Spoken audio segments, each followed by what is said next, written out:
The moment the new COO called the compliance department bloated, I knew I was watching the beginning of something ugly. I was sitting 3 chairs down from him in that glass-walled boardroom, hands folded neatly on the table, saying nothing. After 14 years at Virexion Dynamics, you learn when to speak and when to let people reveal exactly how little they understand. He was new, early 30s, sharp haircut, blazer just a little too tight across the shoulders, like he'd grown into the role faster than he'd earned it. The kind of man who used phrases like lean infrastructure and agile optimization as if they were solutions instead of slogans. No one laughed at his jokes, but he laughed at them anyway. He clicked through his slides with confidence, reducing entire departments to colorful graphs and tidy percentages. "We're carrying unnecessary weight," he said, pacing slowly. "Legacy systems, redundant roles, compliance, for example, could easily be streamlined." Streamlined? That word lingered in the air longer than it should have. Before I tell you about what he's about to do, that will lead to the catastrophic downfall of a company. Please like this video. I'd also love to know where you're listening from and what time it is there right now. Wherever you are. Trust me, things are about to get a lot more interesting. I didn't react. Not when he said it. Not when a few executives nodded along, relieved by the promise of lower costs. Not even when his eyes briefly passed over me, dismissive. Uninterested. Like I was just another outdated process waiting to be replaced. What they didn't understand, what he definitely didn't understand, was that compliance wasn't a department you trimmed. It was the framework everything else stood on. 14 years, 3 CEOs, 2 near misses with federal audits that could have wiped this company off the map. I had seen what happened when people treated regulations like suggestions, and I had quietly made sure we never paid the price. But sitting there, listening to him talk about efficiency like he'd discovered fire, I realized something had changed. This wasn't just another executive trying to make a name for himself. This was someone who genuinely believed the company would run better without the safeguards he didn't understand. And as the room filled with polite nods and cautious optimism, I leaned back slightly in my chair, watching him smile like he had just fixed everything. That's when it hit me. This wasn't a restructuring. It was the start of a very slow, very expensive mistake. This story is fictional, inspired by real workplace situations. Some elements are enhanced with the help of artificial intelligence. I hope you'll experience genuine emotions through it and take away a few valuable lessons along the way. Now, let's continue. I didn't build a reputation by being loud. I built it by being precise. Most people at Virexion Dynamics couldn't have explained what I actually did, even if their job depended on it. To them, I was just the compliance person, the one who sent reminders, flagged documents, and occasionally showed up in meetings with too many notes and not enough patience for shortcuts. What they didn't see was everything that never happened. They didn't see the audit flags that never got triggered because I caught inconsistencies before they reached the system. They didn't see the vendor payments that quietly disappeared from reports because I traced them back to irregular filings and shut them down before anyone could ask questions. They didn't see the hours spent reading federal documentation, line by line, translating legal language into something the company could actually survive. 14 years does something to you in a role like mine. You stop reacting to problems and start anticipating them before they exist. I knew exactly how our reporting connected to federal systems. I knew which certifications allowed us to self-verify instead of being audited monthly. I knew which contracts depended on continuous compliance, and which ones would collapse the moment a single signature went missing. And most importantly, I knew how fragile all of it really was. There was no team of backups behind me, no second layer of approval quietly mirroring my access. The systems were built around a single point of validation because that was the only way to meet federal standards without constant external oversight. My authorization wasn't just internal, it was registered, verified, and tied directly to government databases. I was the bridge, not the visible kind people celebrate, but the kind that holds everything together while everyone else drives across without thinking twice. The irony is, I never hid any of this. I documented it, repeatedly, in reports, in meetings, in compliance reviews that most executives skimmed or skipped entirely. The information was always there, buried in footnotes and appendices no one bothered to read. So when the new COO looked at me and saw a redundant role, I understood something he didn't. He wasn't removing a function. He was removing the only structure keeping the company from falling into something it wouldn't be able to climb out of. The shift didn't happen all at once. It never does. At first, it was subtle. A meeting I wasn't invited to. Then another. The weekly compliance check-in with legal quietly disappeared from my calendar without explanation. When I asked, I was told it had been absorbed into operations. No one could tell me what that actually meant. My software renewal request, something that had been approved every year without discussion, was suddenly marked as under review. Weeks passed. No update. Eventually, I stopped asking. Instead, a junior analyst from finance was assigned to shadow parts of my role. He spent most of his time asking where files were stored and how to access systems he didn't understand. No one explained to him why those systems existed in the first place. I watched it happen without interrupting. Across the company, things were changing faster. Departments were being realigned, which was just a cleaner way of saying people were being let go. Entire teams disappeared between one Friday and the next. Desks emptied overnight. Slack channels went silent. The cafeteria, once crowded, started to feel like a waiting room no one wanted to sit in. The COO called it progress. Every week. Another announcement. More efficiency. More cost savings. Less redundancy. And every week, my role shrank a little more in their eyes. Tasks I used to lead were reassigned. Reports I used to review were submitted without my input. I'd find out about decisions after they'd already been made, usually through forwarded emails or meeting notes that didn't quite capture the full picture. Still, I kept working. I logged in early, stayed late, and maintained everything behind the scenes the same way I always had. Audit logs stayed clean. Compliance thresholds were met. Nothing triggered attention from outside agencies. From their perspective, nothing was going wrong. That was the problem. Because the absence of issues made it easy to believe those safeguards weren't necessary anymore. And as the company kept cutting deeper, convinced it was removing excess, I could see exactly what was happening. They weren't simplifying the system. They were slowly disconnecting themselves from the very thing that kept them protected. The announcement came on a Friday, right in the middle of a cost realignment review. By then, most people had learned to sit quietly and nod. No one wanted to draw attention to themselves, especially not when the word efficiency was being thrown around like a warning disguised as a promise. I was seated near the end of the table when Daniel Hargrove, our new COO, cleared his throat and pulled up the next slide.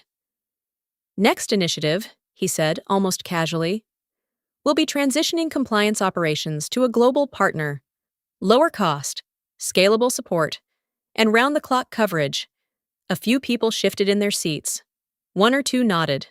Pretending to understand, he continued, clicking to a chart filled with projected savings. There's no reason to keep such a heavy internal structure for something that's largely procedural. Filing, documentation, regulatory alignment. It's all standardized. Standardized. I didn't say anything. He didn't look at me directly at first. When he finally did, it was with that same polite, detached expression I had seen before. The kind that says a decision has already been made long before the meeting began. We appreciate everything that's been done here, he added, voice smoothing into something almost rehearsed. But moving forward, we need a more agile approach. Agile, another word that sounded impressive until you understood what it was replacing. Around the table, no one challenged him. Legal stayed quiet. Finance avoided eye contact. HR scribbled something down that looked more like a formality than a concern, because from the outside, it made sense. Why keep an experienced specialist when a team overseas could handle the same tasks at a fraction of the cost? Why maintain something complex when it could be simplified? I kept my hands folded, listening carefully, not to what he was saying, but to everything he was missing. Because compliance wasn't a checklist. It wasn't a process you could hand off to people who had never interacted with the systems it depended on. And as Daniel smiled, clearly satisfied with his plan, I realized he hadn't just misunderstood my role. He had reduced it to something that didn't actually exist. If you think Daniel Hargrove was right to outsource compliance to cut costs, comment-wise decision. But if you see the contradiction cutting the very system that protects the company, then type bad boss. Sometimes what looks smart on paper can destroy everything. He said it like it was a small adjustment. Your role will be transitioned as part of the outsourcing plan. Olivia. Right there. In the same room where he had just finished talking about efficiency and scalability. He reduced 14 years of work to a single sentence. A few people shifted uncomfortably. Most stayed quiet. I didn't interrupt him. I didn't ask questions. I didn't defend myself. Instead, I reached into my bag. He kept talking. Of course, explaining timelines, transition phases, how the external partner would take over seamlessly by Monday. His voice carried that calm confidence of someone who believed everything was under control. That's when I placed it on the table. My badge, black plastic, slightly worn at the edges, clipped to an orange tag that read, Authorized Federal Compliance Signatory. It didn't look impressive, not to anyone who didn't know what it was, but the room changed the moment it touched the surface. A few eyes flicked toward it. The director of finance frowned slightly. HR paused mid-note. Daniel glanced at it and let out a short laugh. Is that your way of making a point? He asked. I met his gaze. Steady. It's not a statement, I said quietly. It's protocol. He waved it off, already losing interest. We'll manage, he replied. This isn't as complicated as it's been made out to be. I gave a small nod. Then I turned to HR, handed over a flash drive. Final logs. I said, audit trails, certifications, pending flags. You'll want to upload everything before my access expires. She took it without speaking. I stood, adjusted my jacket, and slid my chair back into place. No raised voices, no tension, no scene, just a simple exit. As I walked toward the door, Daniel added one last comment, almost casually. I'm sure this will be good for you. Time to slow down a bit. I paused for half a second, then smiled. Good luck, I said, and then I left. Not angry, not rushed, just finished. Saturday morning felt unusually quiet. No emails, no alerts, no last-minute escalations waiting in my inbox. For the first time in years, the system was still, and so was I. I didn't rush. I made coffee, sat down at my desk, and opened my terminal one last time. There was no hesitation. The first thing I did was revoke my access, one by one. I deauthorized every credential tied to my name. The Federal Audit Portal, the IRS liaison system, the internal compliance network I had personally built piece by piece over the years. Each confirmation window appeared, asking if I was sure. I clicked yes, no explanations required. Then came the second layer, multi-factor authentication tokens removed, secure keys disconnected, backup access points wiped clean. Even the encrypted device I kept for emergency verifications was reset and sealed away. By mid-morning, I no longer existed in their system. Not partially. Completely. I didn't stop there. I opened my contact list, scrolling past names I hadn't called in years, people who only got involved when something went seriously wrong. I made the first call. Olivia Dean, I said when the line connected. There was a pause on the other end, then a quiet response. That usually means trouble, not this time, I replied calmly. I'm no longer representing Verixion Dynamics. Silence followed. I've already removed my credentials. I continued. By Monday, everything tied to my authorization will register inactive. Another pause. Longer this time. Do we need to flag it? The voice asked. I would. I said. I made a few more calls after that, Nothing dramatic, no accusations, no warnings, just clarity. By the afternoon, I drafted a single email. Subject: change of compliance representation, body effective immediately. I no longer serve as the designated compliance officer for Virexion Dynamics. I sent it to the necessary agencies without hesitation. No commentary, no emotion, just a clean separation. By the time the sun set, there was nothing left connecting me to that company. Not legally, not technically, not at all. Monday didn't ease in. It hit. By 7:10 a.m., my phone was already buzzing on the kitchen counter. I didn't pick it up. I didn't need to. I knew exactly what the first wave would look like at Virexion Dynamics. The founder arrived earlier than usual. He went straight to the executive floor, skipping the usual greetings. Something had already gone wrong before the day even started. By 7:25, the CEO walked out of his office holding a printed email. His face tight. An emergency call was sent to legal and finance. Subject line: urgent compliance issue. They hadn't used that phrase in years. At 8:02, Daniel Hargrove walked into the boardroom like it was any other Monday. Confident, relaxed, unaware. That changed quickly. The email was from a federal agency, a formal notice. Their quarterly compliance status had been flagged. Vendor access was under review. Certain exemptions were suspended pending verification. Daniel frowned at it, clearly annoyed more than concerned. Probably a system delay. He said, "We just need to resubmit." No one answered. Finance tried logging into the federal vendor portal. Access denied. They tried the internal audit system. Blocked. Every path led to the same message: authorization required, and the name attached to that authorization, Olivia Dean. Except that name was now inactive. The room shifted. Slowly at first, then all at once. Legal spoke next. Voice steady but tight. "We no longer have a registered compliance officer on file." Silence. Daniel leaned back, still trying to stay in control. "Then appoint someone else." "No," legal replied. "It doesn't work like that." That's when it landed. Everything that had been quietly maintained for years, every certification, every approval chain, every federal interaction, had been tied to a single verified authority, and that authority was gone. Phones started ringing across departments, vendors asking questions, systems rejecting submissions. Processes that used to run automatically now demanded something no one could provide. By 9 a.m., the company wasn't just slowed down, it was locked out, completely. At first, they tried to contain it. That's what companies do when something starts breaking. They minimize, reframe, delay the moment of truth.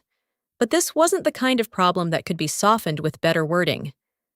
By mid-morning, the executive team had gathered again. Legal, finance, operations, everyone who needed to understand what was happening. And more importantly, what wasn't. The question was simple. Who can sign off now? No one answered. The CFO attempted to access the compliance directory, pulling up the internal registry of authorized signatories. Names appeared on the screen, most of them marked as pending or inactive. Only one name had ever been fully verified: mine.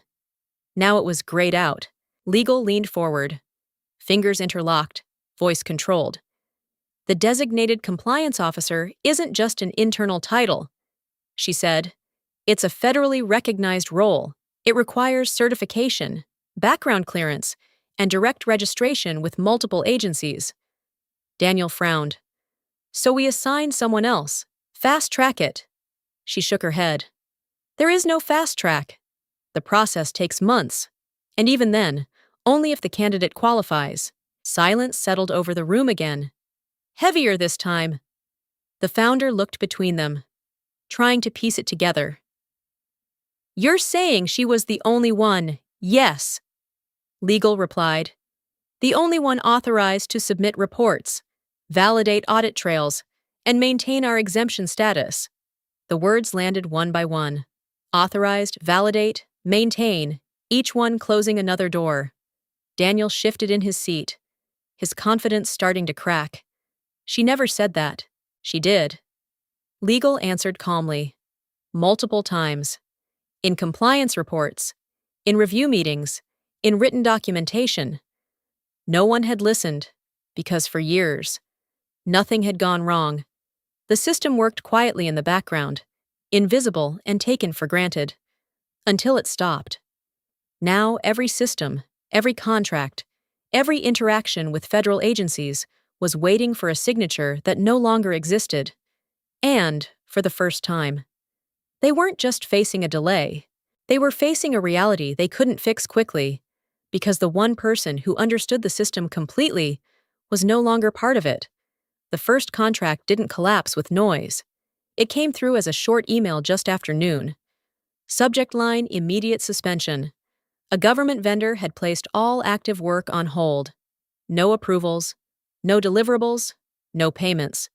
The reason was simple and brutal.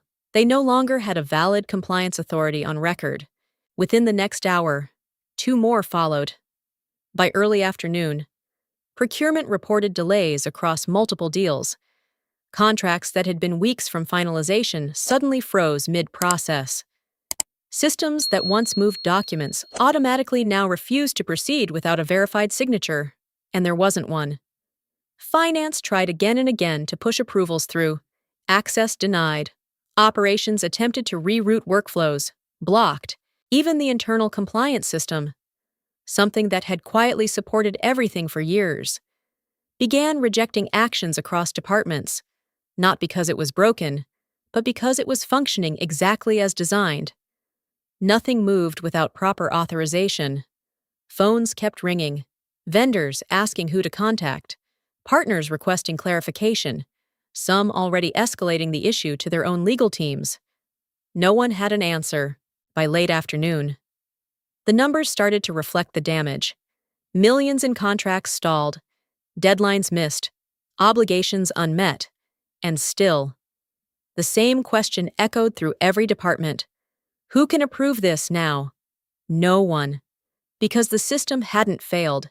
It had simply lost the one person it was built around, and without that foundation, everything else began to follow, not all at once, but steadily, undeniably, like a chain reaction no one could stop. By the next morning, it was no longer a crisis. It was a shutdown. An official notice arrived from Federal Oversight Access suspended, contracts frozen, compliance status under investigation. Every system tied to government operations had been cut off, not partially, completely. The company still existed on paper, but legally, it had lost its standing. No submissions could be filed. No reports could be validated. No contracts could move forward. Every pathway required an authorization that no longer existed. Inside the building, the energy had changed. No more confident meetings. No more strategic language. Just quiet panic, unanswered calls, and a growing realization that this wasn't something they could fix with time or money. Daniel stopped speaking in absolutes. The executives stopped pretending this was temporary, because the truth had finally surfaced. Nothing had been broken. Nothing had been sabotaged. I hadn't taken anything with me. I had simply removed my name, and that was enough. The systems remained exactly as they were designed: secure, compliant, and dependent on a structure no one else had bothered to understand. Without that structure, everything else collapsed on its own, not because someone destroyed it, but because no one knew how to hold it together anymore. Through this experience, I realized several important lessons. First, never underestimate the quiet roles that keep everything running behind the scenes. Second, cutting costs without understanding the system can lead to far greater losses. Third, true expertise isn't loud, it's built over time, through consistency and responsibility. Fourth, documentation and knowledge mean nothing if leaders choose to ignore them. And fifth, sometimes the strongest move isn't to fight back, but to step away and let the consequences unfold on their own. And what about you? Did this story leave you with a lesson of your own? I'd really love to hear your thoughts. Share them in the comments below. If this story resonated with you, don't forget to like the video, subscribe to the channel, and share it with someone who might need to hear it. You're not just watching, you're part of a community that learns and grows together. Thanks for being here, and I'll see you in the next story. Welcome to Boardroom Revenge Stories, a channel focused on workplace conflict, corporate betrayal, power struggles, and quiet justice. Our stories follow a structured workflow to deliver a consistent, immersive experience. We start by analyzing real discussions on Reddit, Facebook, Quora, and blogs. Next, we craft original scripts using AI tools like ChatGPT. We then use 11 Labs to transform text into high-quality voice and edit everything in CapCut for a smooth, cinematic finish. Thumbnails are designed with Canva, and every video is carefully reviewed before release. These stories go beyond entertainment, revealing how power truly works and how justice quietly unfolds.